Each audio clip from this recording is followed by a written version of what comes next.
Welcome to the Toffee Blues, your source for all things Everton, and welcome to the live transfer news show, where we're going to be discussing all the transfer rumours that have really sort of come to light in the last couple of days. To myself and, of course, Paul McAllister, we're going to be looking through about 4 or 5 different transfer rumours that have been getting bandied around the last few days, and it all seems to have just come to a head in the space of the last few days, hasn't it, Paul? We'll start with the big one, the one that looks as though it's going to be the one that's going to be done first anyway, and that's Andros Townsend. And this one's like raised many an eyebrow, hasn't it? I think it's quite an underwhelming sign. I think we'll all agree on that one. But what do you think of it? Are you underwhelmed by it, or do you think it could be a good sign? Underwhelmed, putting it very, very nicely, mate. It's annoyed me, being quite honest with you, because nothing against Andros Townsend. I don't know about the fella's character or what, but it's just short-termism again. Everton making the same mistake we've made again, that we made for the last few seasons, where we're basically just signing these nomad, I think is the right word, players, just these players who have never played at a top club or made any impact at a top club, because I know Townsend spent a while at Tottenham. Well, just basically cast-offs, players that other teams don't want, or players who are not good enough to get in teams that we're looking to compete against and climb above. And we're just basically giving them a contract at home, a soft landing place. On that note, what annoys me the most about this is, in the past we have signed cast-offs from the likes of Manchester United, Chelsea and whatnot. We're signing a Crystal Palace cast-off here. And also, they've just brought in a player called Olise, who's very similar mould to Townsend, but young and up and coming, in around the 8 to 12 million mark. Why didn't we do that instead of letting them get him and getting the player that they didn't want? We know why he's coming in, because he's got a relationship with Benitez, isn't he? And it just seems like every new manager who comes into Everton at least wants to bring a snitch with them. Maybe that's not a nice word, but they've got to bring in a player who they know they can trust, who is probably not going to make a massive impact on the pitch, but is going to be good. Is going to have the managers back in the changing room. Koeman had Stekelenburg, didn't he? Martinez had the likes of Alcaraz. Silva had, who did he bring in? Virginia. He was another player who kind of no one really was bothered about him bringing in. It was just, he got a job because the manager liked him and wanted to bring him in. The thing about Andros Townsend then, he's 30 years of age. He's 30. His best years have gone completely. And if he's not good enough for Crystal Palace, why is he getting a contract with Everton? I don't care whether we're getting him on a free, whether we're getting him on a low wage. It's just ridiculous. I don't know why we're bothering. And it's the type of signing that other clubs will look at you and laugh about. And we've got the right to laugh, because we'd laugh at someone else if they were doing it. At Tottenham, wanting to bring Andros Townsend back, Tottenham are in a similar position to what we're in this summer, where they're coming off a very, very frustrating season where nothing went to plan for them. They've got a new manager coming in. They've got lots of bright ideas for the future. They've got, you'd think, a plan about what they want to do, where they want to go. Are they bringing the likes of Andros Townsend in for cover? No, they're not. And they've got the excuse of, well, they've got European football. They're going to be going to these faraway countries type thing. I mean, if we had European football this season, then this would be a little bit easier to kind of stomach, or at least get behind. Think, okay, we're going to need them in the Europa League or the Europa Conference League. Midweek on a Thursday, and we're going to the arse end of nowhere in an away game. You don't want to be taking the likes of Richarlison or Rodriguez if he's still around. You don't want to be taking your best players out there in case something happens to them. And maybe it's not the best idea to throw a youth player in from the academy who's 18 or 19, because playing in these hostile atmospheres, the Reds could go type thing. It typically happens. So we're bringing in a solid pro who, he's not going to make a big impact for us in the league or in a big cup game that we want to win. He's just coming in basically to be filler. He's coming in to just take a spot on the bench, so we don't have to take one of the big hitters for an away game in Europe that we'd rather leave them at home so he can have a rest for. We don't even have that excuse. I don't know why we're bothering. There's no dressing this up. It's a stupid sign. It really is. And I don't care that he's coming for free or if he's coming for a low wage. Why Crystal Palace don't want him? Why should Everton want him? And turn this around as well. Andros Townsend right now, for the past year, has had one of these like regular slots on TalkSport type of thing. Orders and all that. Yeah, so okay, if he wants to do that, he can. But when he first announced that about a year ago, Roy Hodgson, who was the Palace manager, was fuming about it. And he said in the press, he's just turned 30 this, I think, in the last few days, Andros Townsend, but last summer he just turned 29. Roy Hodgson was saying he's still got years left of his career if he wants it. Type thing. Why is he focusing on doing this when he's still in the middle of his Crystal Palace time and he could have years left there? He's basically planning for his future after football when he's already still in football and he could still be in football for a good while. So you'd think that's got something to do with the fact that Palace have decided, no, he's not worth another contract. He's not taking his career seriously because he's devoting all this time and effort to go do something else that is absolutely not beneficiary to his career in the sense of getting on the pitch and performing. So why are Everton bothering doing it?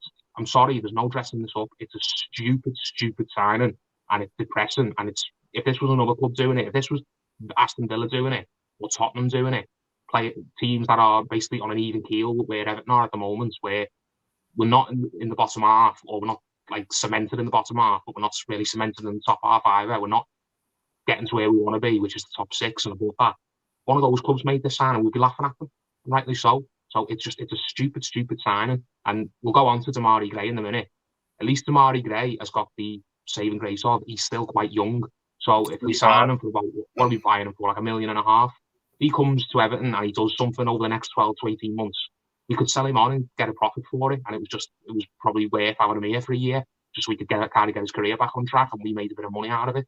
Andros Townsend's 30. He's got no resale value. Even if he comes here and does okay, what are we going to do with him in a year? He's still going to be here. No one's going to be wanting to take him off us. And he's not going to be any better in a year than he is now. So it's not like he's going to develop. No, it's pissed me off, this Andros Townsend signing. Nothing against the fella. I've not heard anyone saying he's a bad egg or anything. But this happens all the time with Everton. It was the same with Fabian Delph. You try and talk yourself into these signings. You try and look at it as a glass half full. Oh, well, he'll have a bit of experience, or he might be a solid pro who can put his arm around someone, or could set the standards that we want to improve, because he's not even won trophies like Delph has.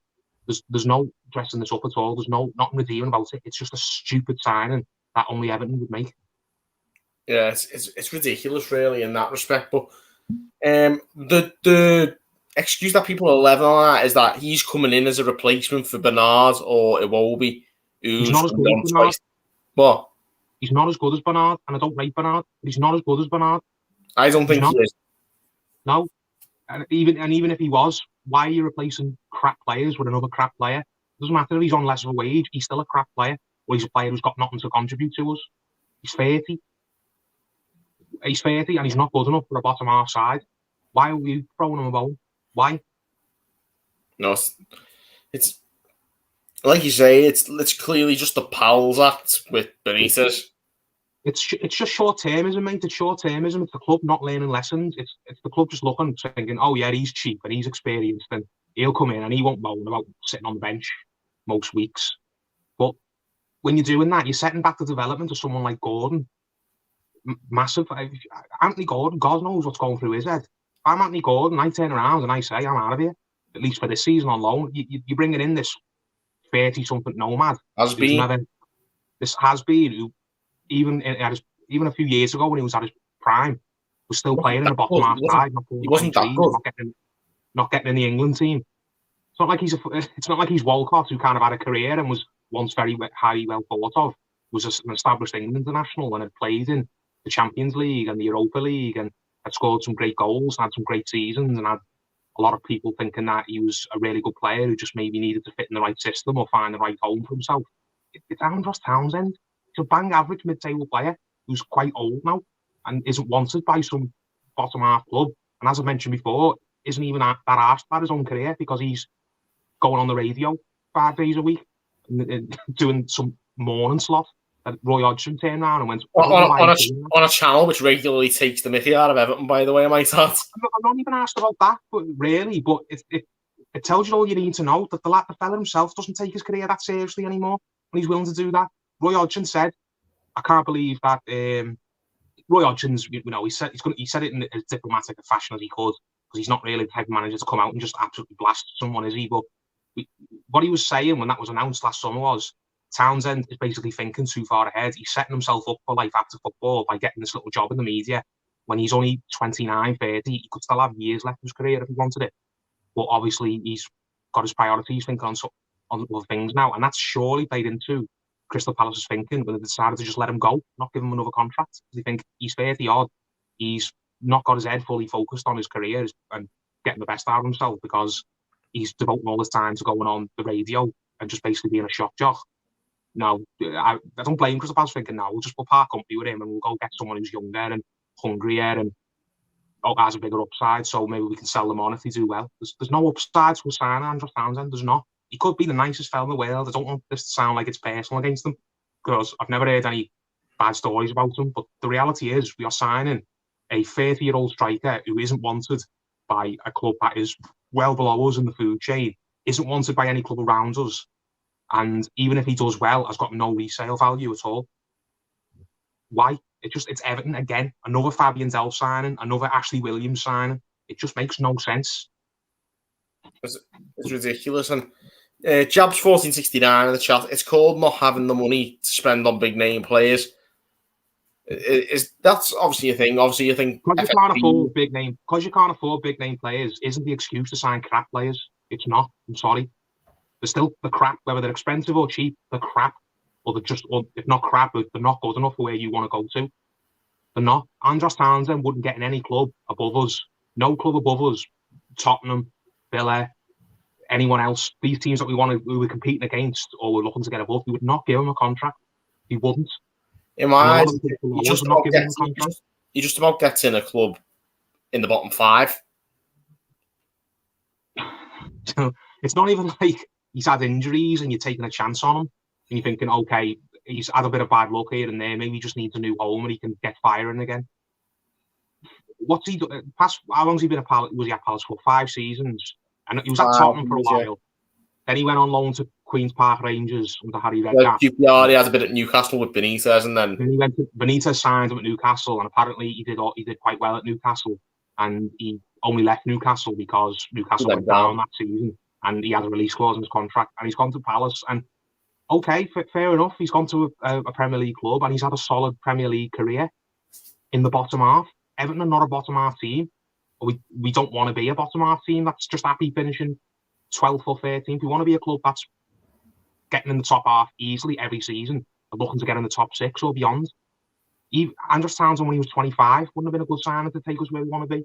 Why are we signing him when he's 30 and he's got no other offers on the table? Well, maybe he does have offers on the table. He certainly hasn't got any offers anywhere close to as good as Everton. No, of course not. But with that in mind, though, would you take him on half the wages Bernard's on? Or sorry, even probably less than half. I'd say it's probably going to be less than half. Sorry, Jamie. Mate, I wouldn't take him for a pack of sweets every week. Or even if it was in Bernard's slot in the squad. No, I'd rather give that to a youth player. I would, genuinely. And if that youth player is not good enough, we look again next season. I don't believe in just being a hostel for these players who've got nowhere else to go. I really don't. It's got nothing to do with money. We're not spending anything on them. It's just a message it sends out. If you're Broadhead, we've just give Broadhead a new deal, haven't we? Yeah. Why we give Broadhead a new deal if he's not even going to be on the fringes of the first team? You'd think he would have. If we'd have not be signing Townsend, you think, right, we give Broadhead a new deal because we're going to have him in and around on the bench, right? We're going to have him on the bench maybe the odd time. He's going to get the odd opportunity to show whether he's got it or not. And if he hasn't got it, then we'll just part ways with him next summer instead. That's why we've given him the new deal. We've given him this season to see if he can cut it at this top level. And if he can't, God bless him, good luck to him. If he can, fair enough. It makes look we were right to give him that new deal rather than let him go somewhere else. It's just a message it sends. We're signing a player who we don't want now. We're not going to want in a year. We're not. So if you're Gordon or you're Broadhead, you're looking at it thinking, signing this nomad player who basically is looking out getting this contract. It tells you what you think. If I'm Gordon and Broad and thinking they're looking at Andros Townsend when he's 30 and he's basically got 1 foot out of football now, and they'd rather give the squad place to him over me, forget it, I'm out of here. And that's what I'd be doing. If it's got any sense, he will as well. Like, Mike Caswalza says, way that we picked up a more than competent squad player who can cross a football. Calm down, wait and see who else we bring in before the window shuts, then lose your rags. It's not so much people can have their own opinion. Sorry, I'll just say I don't want to sound like I'm getting really personal with him, but it's annoyed me at the club. It's the mentality of the club that's annoyed me. It's not against Townsend personally, and I'd love for him to come in and make me look stupid, and he plays really well, and I'll be the first person to take it all back. What I've just said, saying it was a great bit of business, but what are the chances of that happening?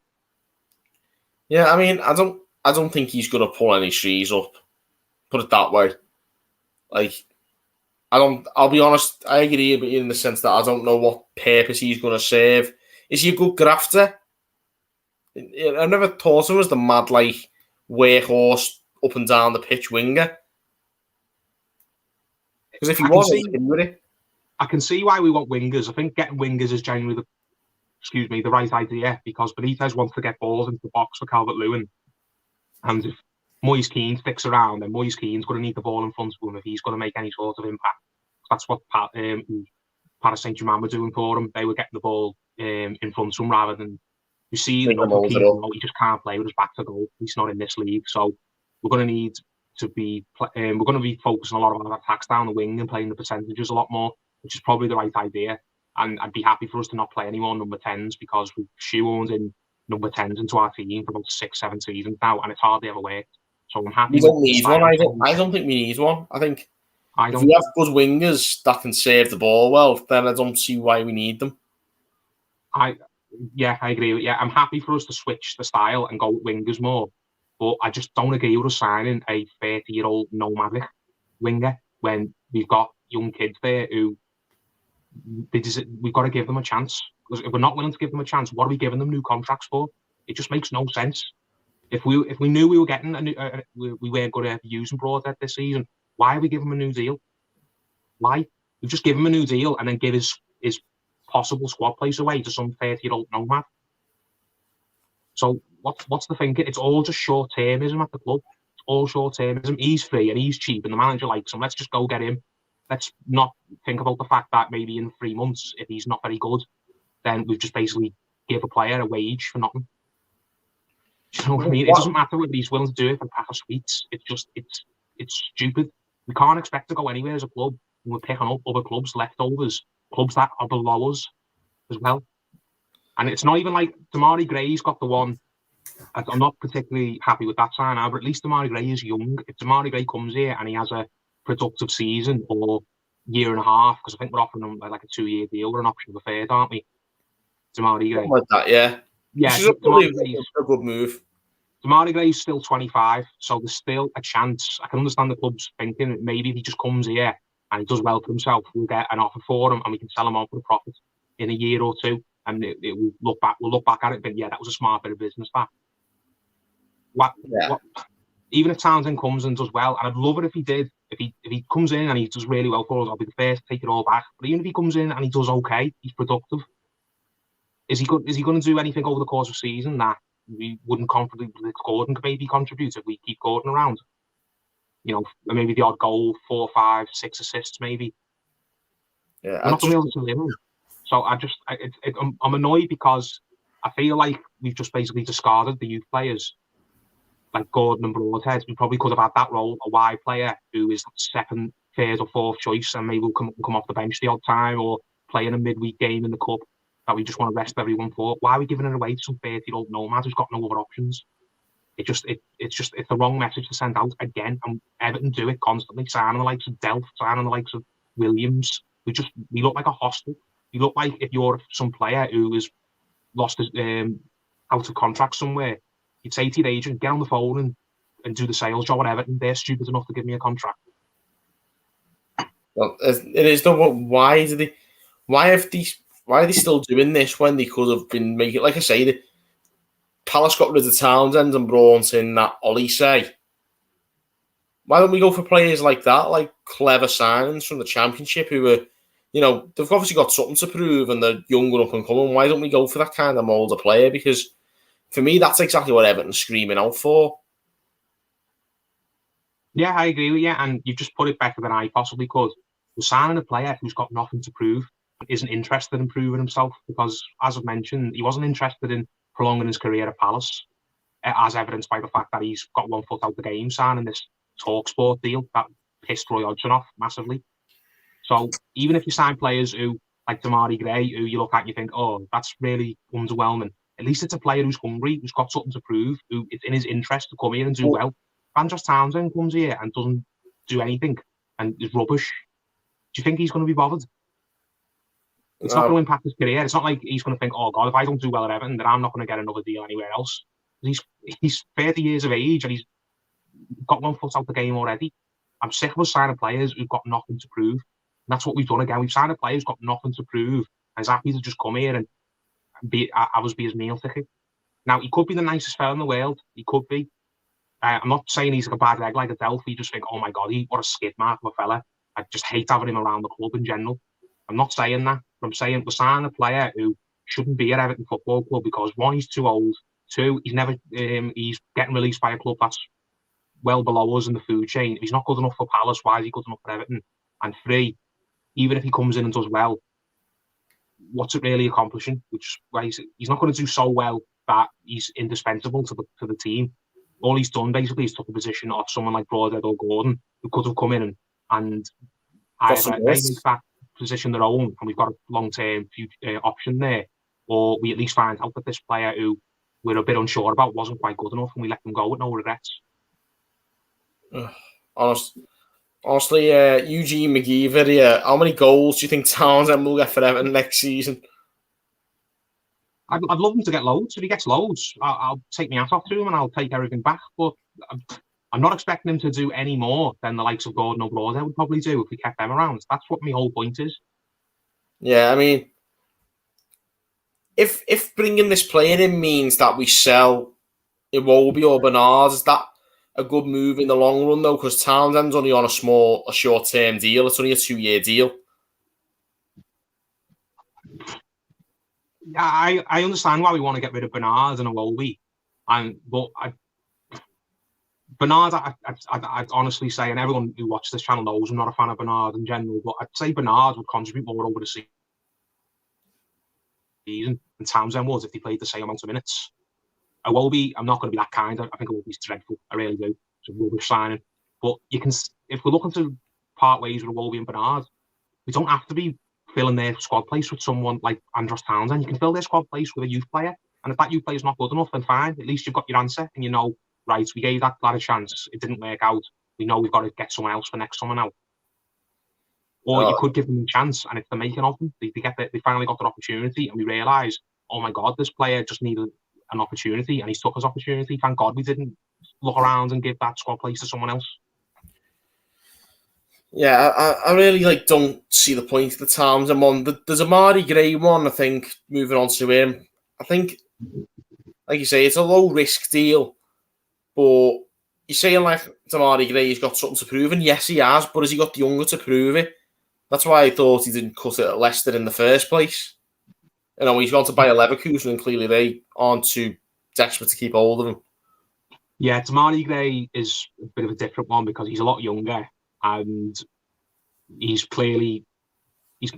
got some ability because he was really highly rated at Leicester for a while. He just never seemed to kick on, did he? And by the time Leicester let him go, he wasn't getting in their match day squads anymore. Sometimes players just need a change of place, don't they? They need to go to another club, maybe another country, in another league, which he's done to buy in Leverkusen, and clearly it's not worked out if they're willing to part ways with him already. But he's still at the age where there's time for him to turn his career around, isn't it? So if he came to Everton, what are we signing for? Like $1.5 million, $2 million? Yeah, €2 million, so $1.5 million maybe. I don't know. It could work because even if he comes in and he's half decent, you could sell him in a year or two for maybe $5 million, and that's still a profit, isn't it? Yeah, that's the thing. The only thing I worry about with Demarai Gray is I think he's in that Iwobi mould a little bit where he's, I don't know, like he just doesn't have any end product. I can't remember him setting a goal up, or I think he scored a goal. I think it was against us, but I think that's about. I don't really recall seeing him do much in terms of putting service into the penalty area or laying the ball on for even like a Jamie Vardy or someone to score. Did he set the? What were his metrics like? I don't think he really got many goals or assists. No, I think he played over 150 games in the Premier League for Leicester, because he was at Leicester a good while, wasn't he? Like 5 or 6 seasons. Played a large amount of games, and his goals, it was less than 1 in 8, I think, something like that. I think he's got double figures for goals, but he's got well over 100 appearances, so it wasn't great. But maybe you can turn around and say, okay, maybe he's just not had the right coaches in his career, because who's he had? He had Claudio Ranieri, didn't he? Ranieri's a man manager these days, isn't he? He's not specifically a coach who's going to grab hold of a young player and improve them. Who did he have after that? Claude Puel, who was just crap, isn't he? And then he had obviously Brendan Rodgers, and Rodgers is a fantastic coach, but if Rodgers looked at him and Rodgers decided that couldn't really mould him into anything, then that should raise alarm bells. But that goes back to what I was saying before. Maybe it was just a case of, by that point, Demarai Gray just needed a change of club, change of place, some new voices. I don't know who the Bayern Leverkusen manager is, but clearly he doesn't think much of him, does he? So Demarai Gray, again, it's an underwhelming signing, but it's not annoyed me like Townsend signing is, because I can get it from the club's perspective. It could be a smart business move, because you could get a player there who is still young enough to turn his career around and become something, and then you could sell him for a bit of a profit, even if we sell him for a tiny amount, like 2 or 3 million. We're only signing them for 1 million, aren't we? So it's still money that we didn't have before we signed them. So you can't say a signing's been a bad sign if you're able to make a profit on them, no matter what you do on the pitch. Someone comes in and they're absolutely diabolical. If you sell them for a profit, it was a good bit of business. But you're not going to sell on a 30-year-old who's just been released by a bottom half club for a profit, are you?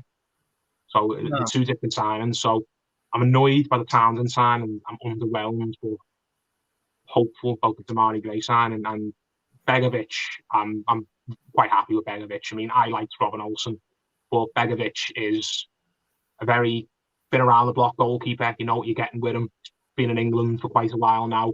He's played a lot of football over the last few years, which most number 2 goalkeepers you bring in probably haven't.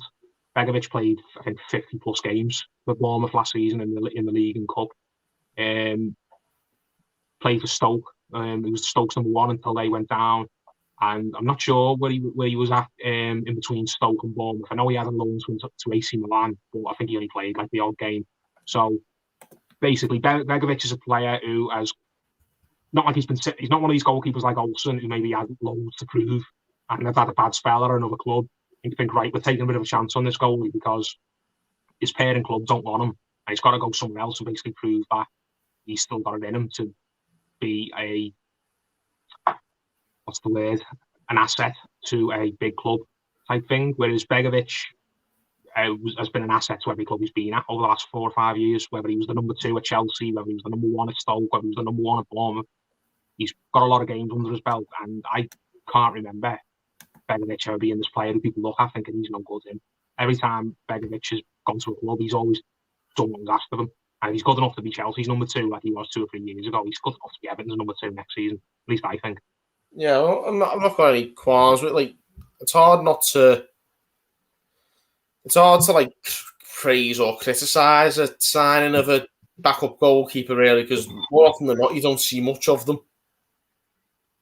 Yeah, and that goes on to the point I was saying before. A lot of backup goalkeepers you sign, if they're not really old, then or really young, you want to groom to be the long-term successor. Usually just players who kind of lost the way at other clubs, aren't they? And they just need a fresh start. And whereas Begovic, that's not the case. Begovic is leaving Bournemouth because Bournemouth didn't get promoted. He was good enough to come back to the Premier League, wasn't he? And we're getting him. If we were signing him to be our undisputed number 1 goalkeeper, whether we were selling Pickford, then I wouldn't be as happy. I wouldn't want Begovic to be the undisputed number 1. But in terms of bringing him in to be a number 2, I don't think you can get many more solid choices, because he was a number 2 at Chelsea and he was great. He only left Chelsea because he wanted to play football regular again. And I think he was in the championship team of the year last season. and I think he was Bournemouth's Player of the Year. I'm sure I read that in the Bournemouth Echo, their local paper. So Begovic is a player who has been contributing to teams ever since basically Stoke went down, because a lot of people probably haven't kept up with him since Stoke went down. But he's had a few loan spells. I know he went to AC Milan and don't know what happened there. I think he only played 1 or 2 games and then they sent him back to Bournemouth. But he went back to Bournemouth and was great for them last season. So yeah, it's not a player who, like Townsend, we're just picking him up because other clubs don't want him. If Begovic wasn't coming to Everton to be the number 2, he'd get an offer probably off another Premier League club or another club in a league like Bundesliga or France. He could go and be number 1 somewhere else at a very respectable level, I think. Yeah, definitely. I think they're definitely they're the 3, of course, signings who are looking very likely. There's a few others, obviously, that have been bandied around. According to someone in the chat here, I've got it.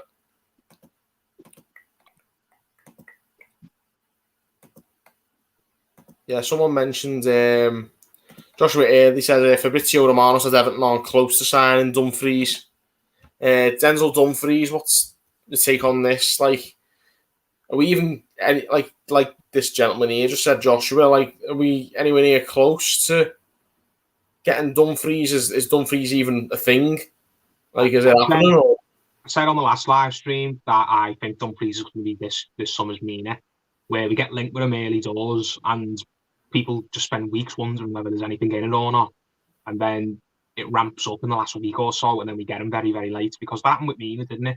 In 2018, he was at the World Cup, we got linked with him, and everyone was like, is there anything in that? Or was that just journalists basically throwing mud at the wall, just trying to get clicks? And then after the World Cup finished, the links were still there, they wouldn't go away, and you think, okay, maybe there is something in this, and then you find out that he's got other options on the table, and you're thinking, right, are we his first choice, are we his second choice, what's his agent telling him to do?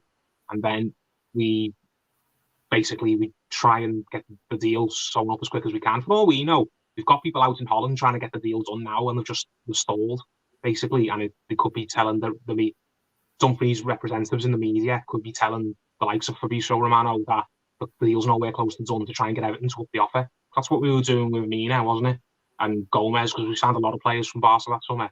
We had basically representatives out in Barcelona for weeks on end trying to get those deals over the line, and we were just playing hardball over the negotiations. And then we got the deals done in the end, but basically it just took a while because the club we were trying to get them off knew how badly we wanted them and how high their stock was, especially with Mina, because he scored a few goals in the World Cup. And it could be the same with Dumfries now. Could have initiated contact with them a few weeks ago, and obviously he's gone and done what he's done in the World Cup, played really well for Holland, and they've turned around and say, right, this is what you've got to pay for him now. Whereas we could be saying to Dumfries' agents or whatever, no, hang on, we were talking these numbers a few weeks ago. These are the numbers that we were looking at, and they said, well, football's changed. He's got better offers on the table now. So I think the Dumfries one, there's definitely something in it, and we are trying to get him. But I think based on what he's just done in the Euros, his agents, they're going to want as much money as they can. They're turning around, they're saying, right, it's going to take this amount to get him. And Everton are obviously trying to haggle a little bit. I want the deal to get done. I don't want it to be dragging on till, the first week or two of the season, because the transfer window's changing now, hasn't it? It closes. It changed, didn't it, where it would close before the first game, but it's gone back to how it used to now, where you play the first 2 or 3 games and it closes at the end of August now. Yeah, it's back to the end of August, I think. Back to the end of August, yeah. So I hope not, but I can see the signing, if it happens, happening in mid to late August, sadly. Yeah, it's a tough one. Like a few others, Leon Bailey. There's a few little mentions of that. If we're scrapping around the bargain basement like this for players, I highly doubt that's going to be a go. I think they'd want a fair bit of money for him.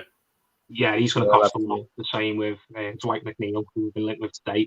Not signing any player like that unless we get a big name out the door.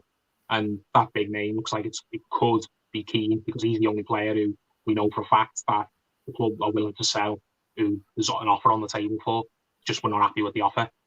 So we're going to have to sell Keane or someone else. I mean, I'd love it if we sold like Solobi or Gomez, but that's not likely, is it? I mean, might leave, but we're not going to get any fees for them. They're help us out in our FFP.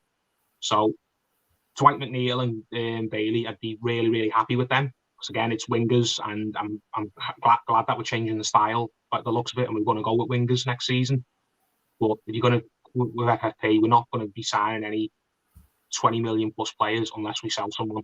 The only player it looks like we're going to sell at the moment is Moise Kean, and Paris Saint-Germain just being dickheads, for lack of a better word, over it. Well, definitely. I agree with that. I mean, it's not like they're short on funds. They've been bringing in the fair share of big names this summer. Paris Saint-Germain. Haven't they just signed some fullback for like 50, 60 million? Yeah, Ashraf Hakimi from Inter, which is like the rumours, of course, like about Dumfries maybe going to Inter, but I think Inter said like the only one on loan. I don't think PSV want to do that. No, they've got financial problems, haven't they, Inter? That's why Conte's left. Paris Saint-Germain, they're doing what you'd want your club to do, aren't they? They're trying to get Moise Kean as cheap as they can, alone with the latest I saw was they offered us a loan with an obligation to buy next summer, but that doesn't do our FFP any good this summer.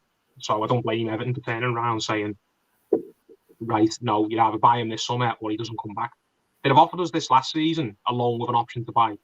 Then I think that would have been good. We'd have took that, but I think we were insistent last season that we weren't going to put that in the deal. It was just a loan because Ancelotti wanted Moise Kean to come back and play under him, and he only let him go because the player was so desperate to just go and play for this big club, which I don't blame him for.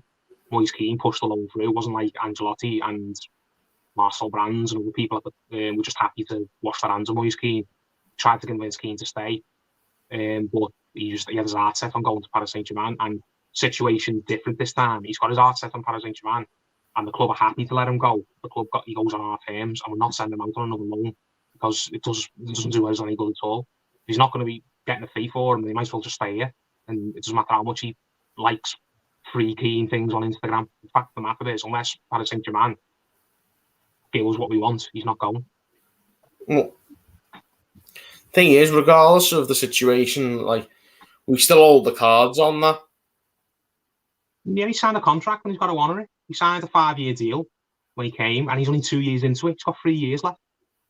So it's not like he's being like a Wolby, but he's just an absolute disaster. Or Balassi, you think, you know what, just get this fella gone. Or like Sandro, we just think it'd be better for the club, the atmosphere around the place, if we just get his wages off the books. Moise Kean, probably not on a low wage, but he's probably not on a massive one either. So there's no problem at all if Moise Kean stays. It's not like he was Sandro levels of bad, was it?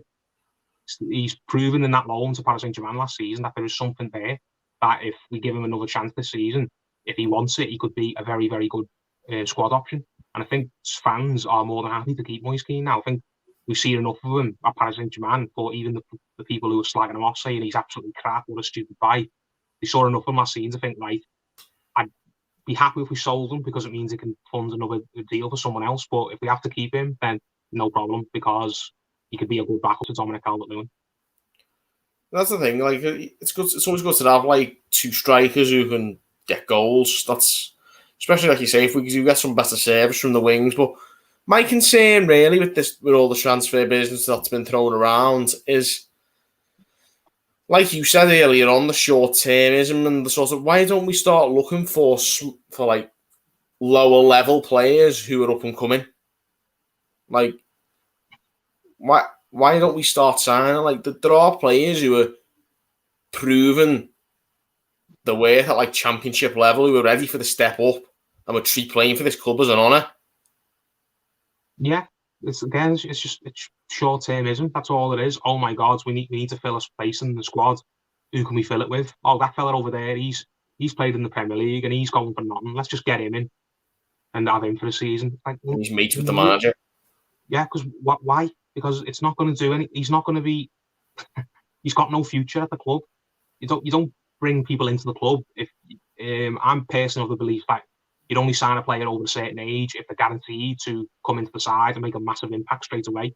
Like the likes of Rodriguez, where you think, right, if we sign him, even though he's 30 or whatever, he's an extra X amount of points, X amount of points a season, just having him here. And Andros Townsend's not one of them, do you know what I mean? So if we're going to be selling the likes of Bernard or a Wolby and we just need to fill that place in the squad with a wide player, give it to one of the youth players for a few months and we'll know by January whether he's any good. And if he's not, then we can have a look again in January. So I agree with you 100%. I'm sick of players. I'm sick of the club not signing players who got all the hunger. And there's a good quote by that fella over the park here in Klopp. So I don't want players who want to just jump on the train when it's moving. I want players who can come in and want to push the train to get it moving in the first place. And I'm sure there is a lot of players who are of a certain age who do have that mentality still, but they've got to be good enough. They've got to have the quality. And do you know what I mean? And just Townsend doesn't. So might as well go and get like Bonhall, like you say, so get the rest of the TalkSport crew in, Darren Bent and all that. But do you know what it reminds me of? And this was one of the most depressing episodes of all the time supported Everton. Reminds me of when we went and signed back James McFadden.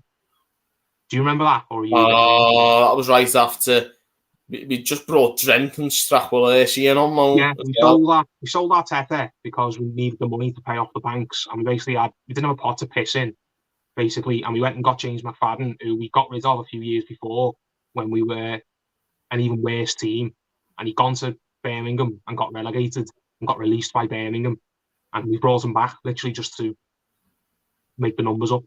And that's all that would be. If we bring Andros Townsend in, he's coming in to make the numbers up. And we shouldn't be signing players. We're Everton Football Club. We're not like we were under Walter Smith or that early years under Moyes when we were in trouble and we had no money at all. And we just need to get players' bodies into the club to put them on the bench, because if we don't, we have to just put 16-year-olds there from the academy. We're Everton Football Club. We've got money now. We might not be able to spend it all as much as we want to because of FFP. But we've got enough to spend smartly, I think. If we spend smartly, and we've got ambitions that are more than just making sure that we're not in any trouble. We've got ambitions to get in the top 6 and beyond that in the next couple of years. So we've got to ask that question: is that the ambition anymore after hiring Benitez? Or is it just to stay up? Don't know. That's another video, isn't it? Maybe that's why we hired Benitez. Matt Mashiri and Usman just looked at it and think, right, let's just tread water until we get the stadium open. But it's a major concern if that's the case, because we're getting to that Randy Lerner stage then. Yeah. And but I think that's definitely got to be considered a lot when you consider the ambition that's been shown in the years before.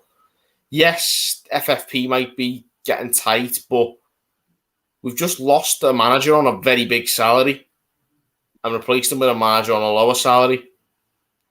On top of that, we've lost a lot of our dead wood. You know, your Walcotts, your Balassis. If anything, with crapper dead wood. Doesn't matter that the dead wood's cheaper. It's still dead wood. Still a player who. No, the point I'm making is though, Paul, on this is we've decreased the outgoings in manager salary. We've also got less dead wood. We've just got rid of. Right now, we should be in a better financial position than we were this time last year. So, why is the spending suddenly so much tighter? I don't think we have lessened the amount of deadwood. We've got rid of some deadwood, and we've got players who we didn't consider deadwood a year or two ago, who are not. We do now consider deadwood. The likes of Gomez, the likes of Bernard, the likes of Iwobi, the likes of Holgate. You know what I mean? It's a shame. It's just players who, for whatever reason, it doesn't work out. Maybe in Gomez's case, they just get a very bad injury and they're never the same. Whether it's Iwobi, just a player we never should have signed in the first place. Maybe it's like Bernard, where it was a player we had high hope for and he just couldn't adapt to the league, really. But we've still got as much dead wood as it feels like every single season. We've got dead wood to clear out, even if the dead wood's it's different players than we had the year before. There's still the dead wood. We don't have players who we sign. We think, right, we've got him in the door. He's still going to be here in 4 or 5 years, and he's still going to have a use in 4 or 5 years. That's what I mean. It's all just short-termism. There's no signings that we get, and we think, right. Moyes used to be brilliant at it, getting the likes of Jagielka and getting the likes of Leighton Baines, and I know he wasn't here a long amount of time, but Lescott players who were youngish when we got them, and you think, right, they're going to have long careers here, hopefully. or if they don't have long careers here, it's because we've sold them on for a profit. This is why I'm saying, why don't we look to the Championship, like for like players who are overperforming at that level, who are ready for a step up and would be honoured to play for this club, like Godfrey. More of plays in that mould. Exactly. Why don't we do more of that? Like that, like I'm saying, like obviously Palace got this Olise.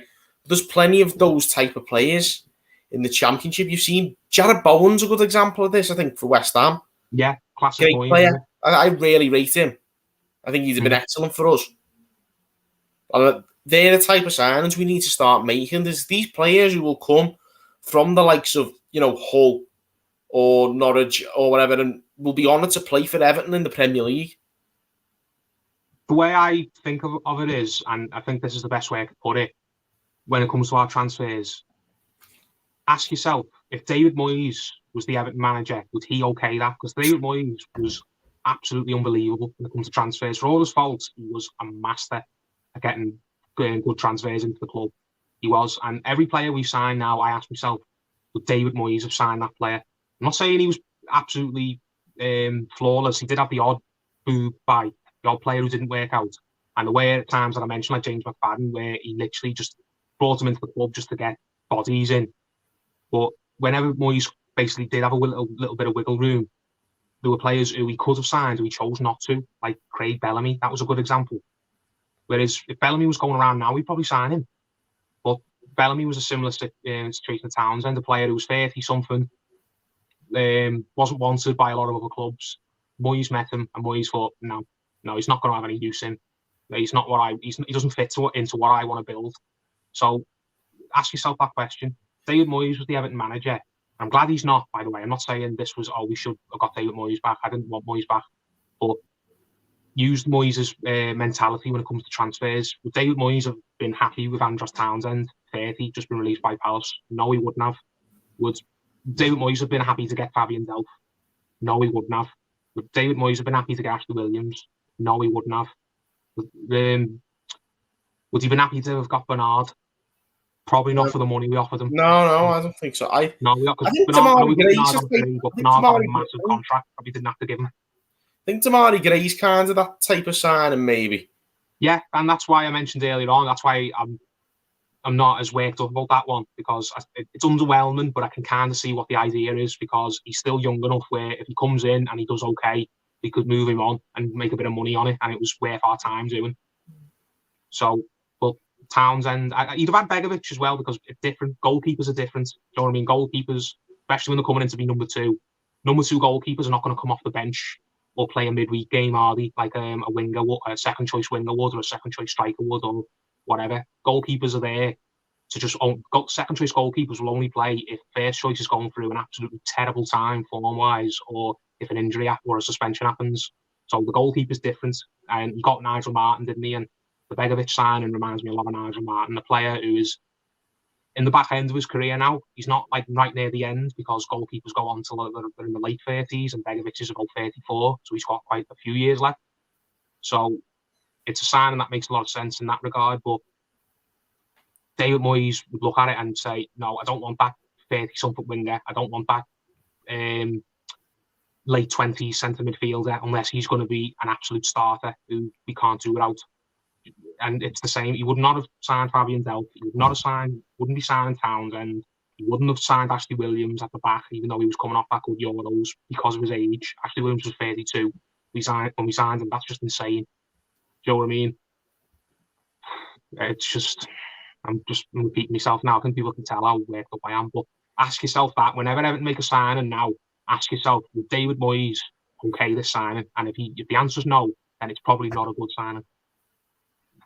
No, we've got to just stop being, that's the thing. All we've got to do, it doesn't have to be David Moyes, it could be anyone, but we've just got to be more strategic. There's got to be a plan. There's no plan. No, there isn't. It's stop gaps everywhere. Yeah, stop. That's what I mean. It's all just short term, isn't it? It's just stop gaps, and in a lot of cases, it's not even good stop gaps. Do you know what I mean? It's not like a player who Bernard was out of contract as well, but Bernard was at least quite well thought of, and people were interested, saying he could come into the Premier League and make a big impact. No, obviously he didn't, did he? So it's not like when there are some stopgap players you think, like, maybe it's worth a gamble on them because they could come in and make a big impact. We sign stopgap players when we know what they can offer us and what they can't offer us. And what they can offer us is not a lot. Like Fabian's Delph, you talk yourself into these signings, you try to look at it glass half full. Sometimes you just have to go with your gut or just stop lying to yourself. And you've been watching football a long time. Do you know what I mean? You know when something just doesn't pass the smell test. Also, I think we're all like, surely we've experienced enough the last 5 years or so with Machini's reign to realise that this club is run like an absolute circus. Yeah.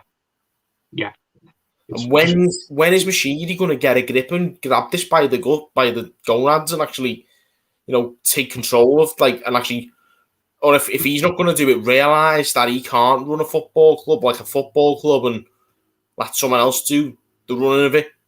If you want to run it by a football club, you need to let a football person run it. And Machini's not a football person. He's an accountant who just made a lot of money, who likes football, like supporters do. I love football, but I shouldn't be have any formal job at a football club because I wouldn't know what I'm doing. Same way with Machiri. You should just be there to write the checks. And I'll mention this. I lose a lot of respect for Marcel Brands for every week that goes by. I've been largely supportive of Brands. Arteta, I've argued with Terry a lot over the last few years because Arteta really likes Marcel Brands whenever I spoke to him. But the last couple of months, I've been looking at him thinking, what do you actually do at the club now? Because you clearly didn't pick the manager, Benitez. You didn't pick the manager before that in Ancelotti. He surely is not okay in these signings like Demarai Gray and Andros Townsend, is he? And if he's okay in the likes of Fabian Delph, then he's clearly not as clever as everyone thinks he is. What does Marcel Brands, if he's the director of football, what is the director of football at Everton's job? Because it's clearly not picking the manager. He hasn't got sole choice of the transfers, the ins and outs, like directors of football at other clubs seem to do. So what do you actually do, Marcel? The point of him is to oversee the football strategy, which we haven't got one. Exactly. If we've not got a strategy, and he's been here 3 years now, what's the strategy? There isn't one. It's just the thing. So what are we paying him for?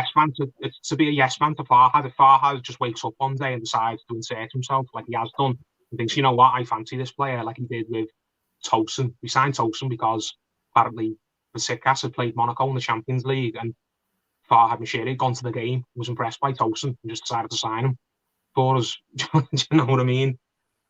It just seems like the director of football's job, Brands, is to just say, yes, Farhad. Never known Brands to say no to Farhad Mashiri. And people will turn around and say, yeah, but he's his boss. He'll just fire him if he says no. It's like, well, that's the job of a director of football. You're meant to be there to do your job. If they sack you, it's get a nice payoff anyway. So to use your expertise to tell someone at the club who's above you when they're wrong and to try and talk them out of it. And if you can't talk them out of it, then get your coat up and go.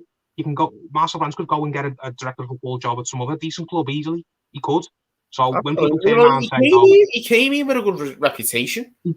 He did, and he had other options on the table. Apparently, Manchester United were looking at Marcel Brands, but didn't come to him with an offer, and we got in and we got him instead. Well, he was on their shortlist. I know they've been looking at directors of footballs for years, and they've never really gone ahead and pulled the trigger. But this excuse people use, and they say, "Oh, you can't expect Marcel Brands to turn around and say no to Mashiri. Mashiri's his boss." No, I do expect that. That's his job, is to be the person who oversees everything. And if he's not being allowed to oversee everything, go. Otherwise, you're just robbing a wage. You're just happy to sit there and be a yes man. And director of football, you're not supposed to be a yes man. We've got enough yes men at Everton. We've had them for 2 decades because of Bill Kenwright. So all this people turn around trying to say, "Oh, you're unrealistic when you expect Marcel Brands to tell Farhad Mashiri, no, he's wrong." Yeah, I do expect that, because that's his entire job. That's what he's there for. He's got things should be ran, and if he's not being allowed to do it, then he's wasting his time being here. That's the thing. Like, when is Mashiri going to let football people run the football club? I get he's done a great job with the commercial side of things, and the stadium's starting to get somewhere. But when's he going to let someone who knows about football run the club? He's probably not going to, because if he'd have done it by now. So at least not to it in Bramley Moore, maybe, and that's what we're all clinging to, the fact that the club might take off when we get into But Bramley Moor. but it's not going to, because he'll still be in charge in Bramley Moor. That's the caveat, isn't it? You've got an owner with a lot of money, but an owner who wants to stick his nose into everything transfer-wise, whereas we had an owner in McNEIL who had no money, who was happy to just leave everything to Moyes and not stick his beak in. You know, you want your owners to be like Roman Abramovich, don't you? Where he's happy to just give all the money you could want, and he's happy to just not involve himself in the transfers. You know, you just go sign whoever you want. I'll leave it all to you. Just ring me up and tell me how much money you say that, but he did like just buy Shevchenko and Mourinho. Yeah, that was the odd one, wasn't it? But maybe Man City then. Man City, I don't think Sheikh Mansour Al-Mubarak or anyone don't really. Well, yeah, Khaldoon Al-Mubarak and all that, they don't really get involved. Yeah, everyone wants an owner who's mega rich, who's happy to just sit on his yacht and write the checks, aren't you? But sadly, we haven't got one of them. We've got an owner who's mega rich, but he's not happy to just sit back and let the director of football and the manager run things. So it's, what would you prefer? Would you rather have an owner who's got a lot of money but has got no sense and wants to be at the forefront of things, or would you rather have an owner who's got no money at all but he's happy to just sit in the background? It makes you wonder, you know, like Arsenal fans are infuriated about Stan Kroenke. It makes you wonder if Kroenke the lesser of two evils here, because Moshiri and Usmanov, imagine if they have full control of Arsenal would be in the state we're in. No, Moshiri's not that bad, because Moshiri, for all the stupid stuff he does, at least wants Everton to be good. I don't think Stan Kroenke, I think he's like Mike Ashley. He doesn't even pretend he's bothered, does he? As long as the club don't get relegated, he doesn't care where they finish, and he's not bothered if the fans are unhappy or if the best players get off. As long as they don't get relegated, not bothered. It's just a brick in his wall for him, just something to have in his portfolio. Whereas I do think Moshiri, for all the mistakes he's made them in good conscience. He's trying to make the club better. It's just he's not clever enough to make the right decisions. Yeah, I just don't get why he can't just relent and let. It's an ego thing, isn't it? Because at the end of the day, it is his money, isn't it? And you put a lot of your money into things. A lot of people, if it was your money that you were investing, a lot of people, just even if it's not football, even if it's just business, if you're going to put your money into things, you kind of want to put yourself on the ground floor, don't you, and oversee everything, because you want to see that you're getting an return on your investment, aren't you? And if things go wrong, you can at least you can't be accused of blaming everyone else. If you spend your money and it doesn't work out, then it probably sits easier with you, thinking, right, that blew up, that didn't work, but it was my fault. I made the decision there, so I'll learn from that, rather than someone else blew it for you and you end up getting annoyed at them. I think a lot of people just prefer being that way. If there's going to be mistakes to be made with your money, you'd rather make that mistake yourself and rather than trust someone else. But there's got to be, I think if he has any sense, he would let someone who knows what to do and do it, but because he doesn't. And I know. But the sooner he sees sense in that respect, the better for everyone. Well, that's why I get annoyed at Marcel Brands, because clearly Moshiri's not going to see sense, as you put it, and just leave it to football people. And if he's not going to do that, then there's no point in having a director of football. Director of football is just there to be a guest man and take his wage. And I can't stand that. I can't stand people at Everton Football Club just happy to be there and get paid, because we've had them for years, even before Moshiri. People who just turn up and are happy to smile and be crap and get their money and go home and not be bothered that Everton are not going anywhere. Jobs for mates culture. We've had it for years and years, and it just stings me, because still here, very much so. Yeah, because it's allowed to be, and all the other clubs that achieve things, Chelsea, United, at least under Ferguson, Liverpool now, they don't have you can turn up here and just take your wage and we'll let you get on with it type culture. They don't. It's how you have prove your worth, or you're going, or you're out. That's simple. From the players to the manager to the ground staff to the director of football to the tea lady, everybody is going into work every day knowing they've got to prove themselves if they want to stay there. It's not the case at Everton, even as high up as the director of football, because he's not being allowed to do his job. And if you're not being allowed to do your job, then you're not basically having to prove yourself. If you're being brought in to oversee the transfers or oversee the manager, and then the owner basically takes that job out of your hands, then he's not really giving you any job to do. But I'd love to know what Marcel Brands does, because he's been appointed on the board of some other aspect of our business. I'd love to know what that is, because he's made some good things. He's not involved enough in the transfer business. Pardon? he's not involved enough in the majority of the transfer business. No, he's not. Clearly, I'm sure he's got some sort of advisory role where he'll offer his thoughts, but clearly he's not the veto, is he? Or he's not the person who Mashiri needs to ask him. Not need to ask him, but it's clearly not a case of Mashiri wants to do a deal and he'll run it by Marcel Brands, and Marcel Brands is the one person who can talk him out of it. Mashiri will think, right, if Marcel tells me not to do this, then I'll listen to Marcel because Marcel's the expert who I've hired to tell me when I'm wrong. That's clearly not the case, is it? That's how it should work, but when you got so much of an ego, it doesn't work. It goes back to what I said before. You can't have everything. I'm sure there's a lot of clubs who do have owners who are like that, who will listen to the football people, but then they haven't got the money to get the players in that you want and to make the club successful, or at least try to make the club successful.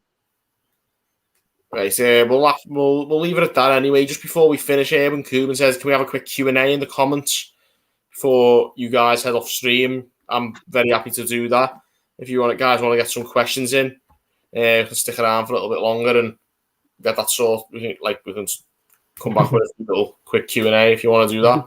I'm really, really hot today. I'm in a sweat box, as you can tell, so that's why I'm really cranky. Yeah, I'm sure that was definitely going to be one of the questions. Why is Paul like? What have you been on today, Copperberg? I've only had one before, and it's made me thirsty now because it's cider. So I'm really, really hot and I'm really cranky. So, and reading today that we might be selling Rodriguez and I might never actually get to go into Goodison and see him in the flesh. That's another reason why I'm annoyed. It's all right though. Andros Townsend's going to be in his position. I want to make that clear. It's not impersonal against Townsend.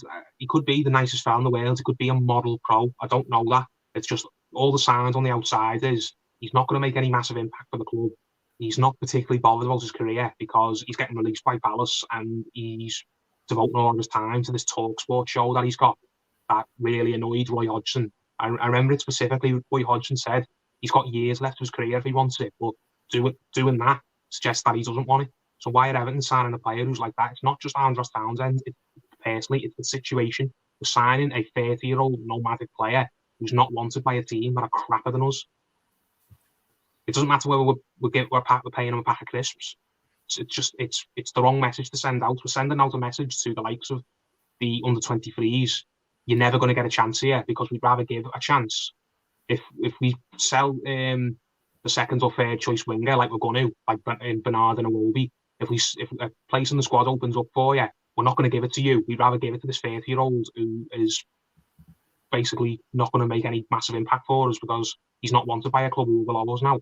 So rather than giving you the chance and letting you see that you're good enough to have a future here at the club, rather give it to this fella over here who is not going to be here in a year or two. Yeah. Right, anyway, we'll get into this Q&A. Erwin Koeman's first one, favourite goal. Is that favourite? Let's go favourite Everton goal. Let's go for our favourite Everton goal. Carsley against Liverpool. Good one. Be shocked to know it's the same opponent for me. Andy Johnson's first against Liverpool. I remember being that was a good one. Yeah. Yeah, they fell off when that happened. Erwin Koeman, what's your best Everton signing? Stephen Pienaar. Good one.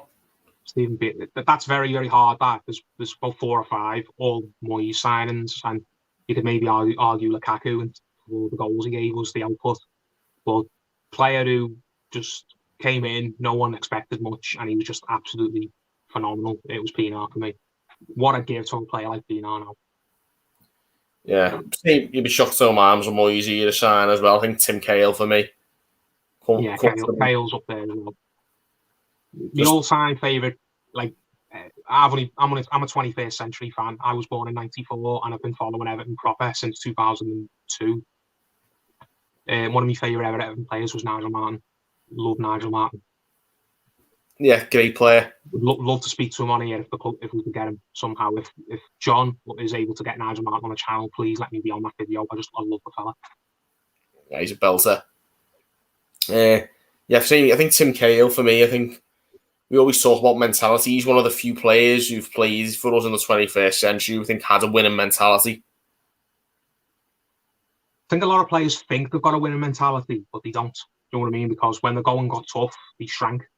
players. But I don't think he was one of them. I've slagged off enough people on this stream. I don't want it to seem like I've just got it in for everyone, but I think there's a lot of players who, when you listen to them in the media now when they talk, you sit there and speak as if, yeah, I've been there and I've done it, mate. And I personally look at them and think, mate, you were lucky that you were even at Everton. So stop trying to dine out on that. You were no way near as good as you think you were. I don't think Tim Cahill was one of them, though. I think he was very much a proper grafter, proper do-or-die player. I think he gave everything to the last kick in every game he played for us. Tim Cahill never bottled a single Everton game in his career, ever. And it just seems like we've got far too many players who got Bailey, and I'd really like that. But again, we're going to have to sell someone before we can even think about signings like that. AR, I'll ask you this. Would you rather Bailey or would you rather Dwight McNEIL? We're getting linked with today. Bailey. Yeah, I'd rather have Bailey as well, but I really hope there's something in that Dwight McNEIL link, because I think that would be a really good signing. Young, hungry, resale value. Good crosser of a ball. Good crosser of a ball, and even if it doesn't work out, do you know what I mean? It's still a chance we could get a lot of our money back on him. Definitely. Peter Collins, really good question this, actually. Should we defy FFP and splash out on top signings? You know, I know a lot of people are getting this from obviously what's gone on with the ESL in April. You know, a very bad, negative, dangerous precedent set, and all these teams got was a slap on the wrist from UEFA. With that in mind, I'm from the Premier League. You know, they're who we're dealing with here in terms of these jurisdictions. Should we gamble and go against the FFP rules, knowing that the worst they got for threatening to break away from the entire football pyramid was a slap on the wrist?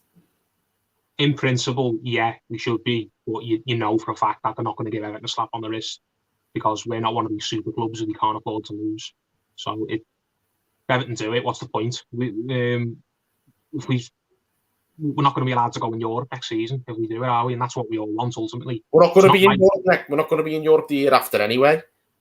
Yeah. So, in principle, yes, I'd love to see us do that. But the reality is, you know what's going to happen to us if we do. And if we do, then what's the point of even following the club in general? If even if the club's winning, we're not being allowed to enjoy the success. What would be the point of even following football if the team you support, if even when winning games, you don't get anything for it? But that's what FFP's created, really. It's sort of strangled ambition. Yeah, it's pulling the drawbridge up behind you. We've had this conversation on other videos, and loads of other media channels have as well. It's just the whole principle of is FFP right? In my opinion, no, it's absolutely not. It's in place to protect the elite clubs that want to stay elite, no matter how badly they get things wrong off the pitch and how well other teams below them get things right off the pitch. It's making sure that the bridge can't be closed. So, as much as I'd love to see us do it on principle, you just know that if we do break FFP, UEFA and the Premier League are just going to come down on us hard. And if it comes down on us hard, it's not right. But what's the point in even watching football then, if the club you support isn't being allowed to give you the good times that you want? Because yeah, exactly. People above the club, and it's not even the club's fault. It's not even the club's fault that you're not being allowed to enjoy things. The interesting thing to look at, though, that's spot on what you just said, but I think what's interesting is when I think of, in the past, UEFA have tried to come down hard on people over FFP, you know, Man City and... do it to Man City, because Man City are not a club with 20, 30 years worth of darling history, are they? Man City are the usurpers. Man City are the people who've barged their way into the VIP lounge, aren't they? They're not going to do it to Barcelona and bankrupt now. But do you think La Liga are going to come down on Barcelona? No, they're not. UEFA are not going to come down on Barcelona when they should do, because when Barcelona are an absolute state financially wise, and it's entirely of their own making. Do you know what I mean? So, my point being, though, if it did what it said on the tin, they'd be coming down on the likes of Real Madrid and Juventus and Barcelona already, and they're not. They're bending over backwards to accommodate them. But my point being was, Manchester City, of course, they did come down hard on City and ban them from Europe. After an appeal, they got that overturned. What's to say we couldn't do that ourselves if we were issues with that kind of punishment? Maybe we could, but you'd need an owner who's got balls of steel and a lot of money to fight it all the way, and we don't know whether Shirley wants to do that. Man City have got a bottomless pit of money, and I know Mashiri's got loads of money as well, but Man City basically turned around and said, we don't care how long this takes, how much money we're going to have to spend. We are going to fight this to the end, because they weren't just looking to save themselves from getting banned from Europe for a year or two. They were basically fighting to save their legacy as a club, the legacy they've created over the past however many years it is since the Qatar, whoever it is, Sheikh Mansour came in. Because if they'd have lost that court case, then basically everything Man City have done since he took over, all the trophies they've won, all the players they've signed, it would all be tarnished, wouldn't it? Wouldn't just be a case of they miss out on Europe for a few seasons. It would basically be writing off the biggest, most important part of their history, which is the last 10, 15 years, because that's been the most successful part of their history. If our period in the 80s was just written off by UEFA, which it was, which it is. Well, it was, but not in the sense that it was something the club did wrong. Do you know what I mean? And if you, I don't think the Premier League would have took away Man City's titles. It wouldn't have been like Juventus in the mid 2000s, where they got like trophies stripped away from them. But it would all be remembered as if it was all dirty. Do you know what I mean? Like they were worth less than all the other teams that have won trophies since then. And Man City were like, no, you're not going to do that. We're not going to have people in 50 years thinking all the success we've had over the last few years, it was all done through cheating, and it was all basically built on lies, and it was all not something that people should revere us for. But that was what Man City were doing. Man City were not fighting to save themselves from getting banned from the Champions League a couple of seasons. They were fighting for their legacy that they created for themselves, and they won it. That's why they were willing to go to the end, and you don't know whether Mashiri or whoever would turn around and have the stomach to fight that.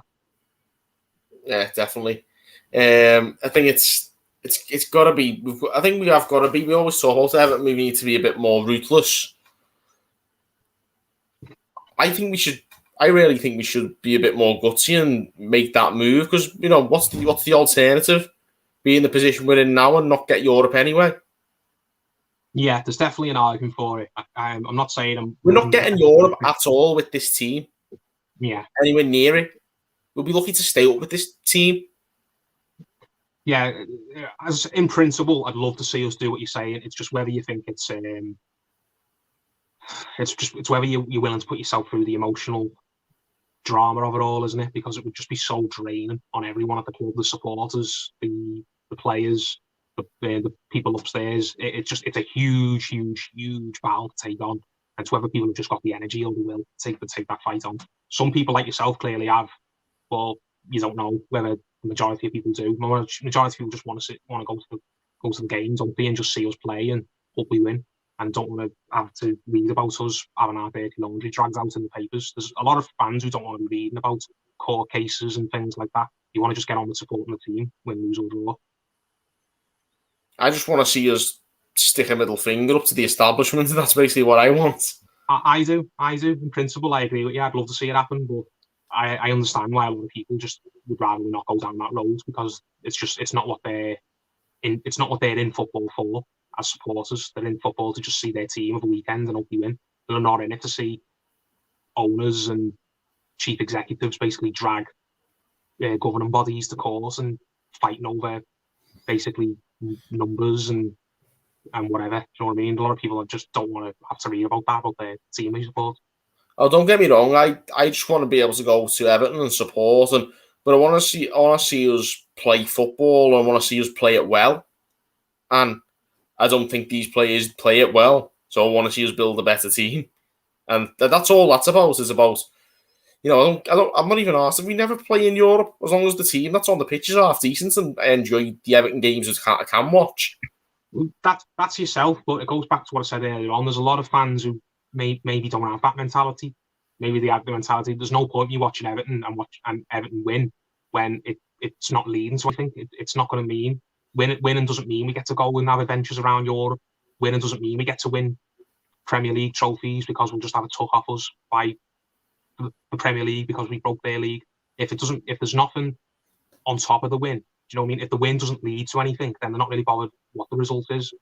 If you want to just see teams, if you want to just go and spend your afternoon watching a game of football and hoping the team you like is the team that wins, then can do that by just going to Sunday League, can't you? Or looking at lower league. People like the high stakes nature of playing for the Premier League and aspiring to something. Do you know what I mean? What I'm trying to get at.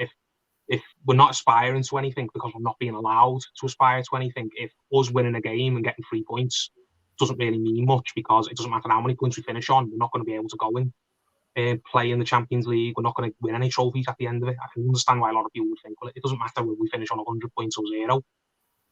With that in mind, the next question we've got is James Barnes says, do you think Rafa can get Everton to the top 6 or 4 with the right signings this season or next? My answer to that is pretty much answered in the last question, more or less there, and my answer to that is no. Not at all. Top 4 or top 6 is not at all realistic for this season. Top 8 is, and hopefully even that I don't think is realistic. It depends what we do. If we make 2 or 3 really good shrewd signings, then we could possibly get back in the top 7, because we nearly had top 7 last season. We just blew it with our crap home form and players getting injured at the wrong times and players losing form at the wrong times, and obviously not having the fans in the stadium, which would have made a massive impact, but that was the same for everyone. I look at teams around us like Tottenham, like who finished 9th ahead of us? Leeds, yeah.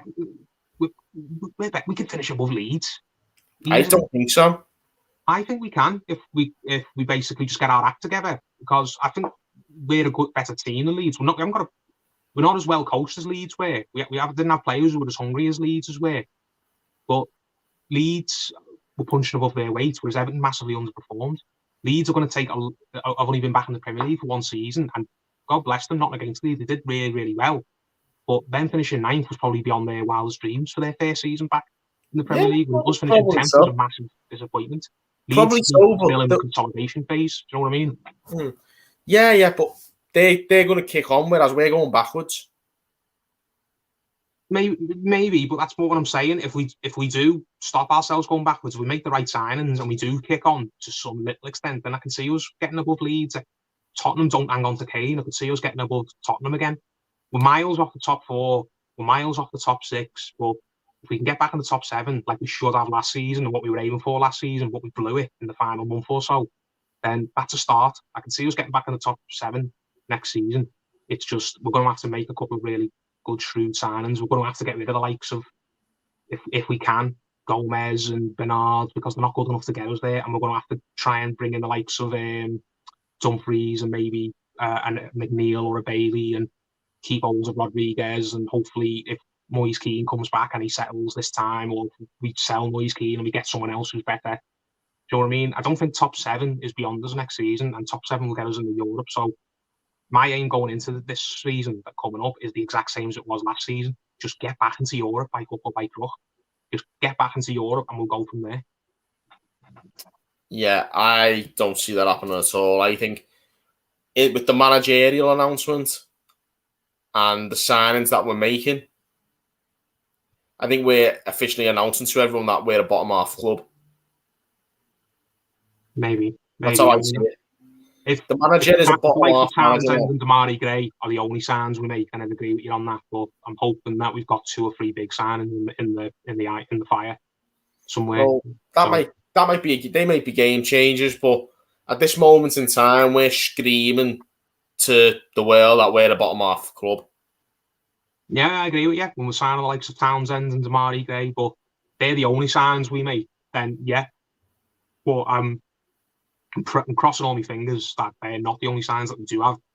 Yeah, a couple of game-changing deals in the pipeline, and we're just waiting until we can get the Moise Keane situation sorted out or whatever, and then we can go full speed ahead on getting those deals in. Because I think we've got, for all the criticism people say about Benitez is a manager who's good enough to get a team in the top half, as long as he's got the means. Do you know what I mean?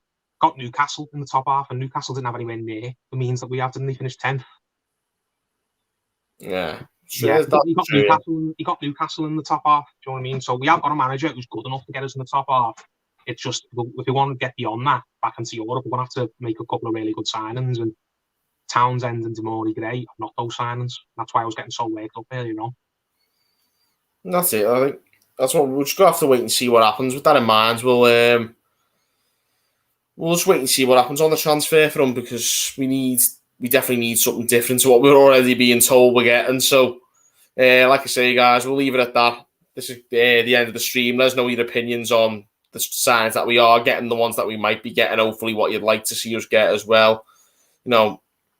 Just let us know your opinions, and just keep on getting involved. Subscribe for more content. We've got more transfer shows, plenty more of that content coming your way as well. So, get involved, like this, subscribe for more content. And until next time, guys, thank you for watching on Toffee Blues. We'll see you later.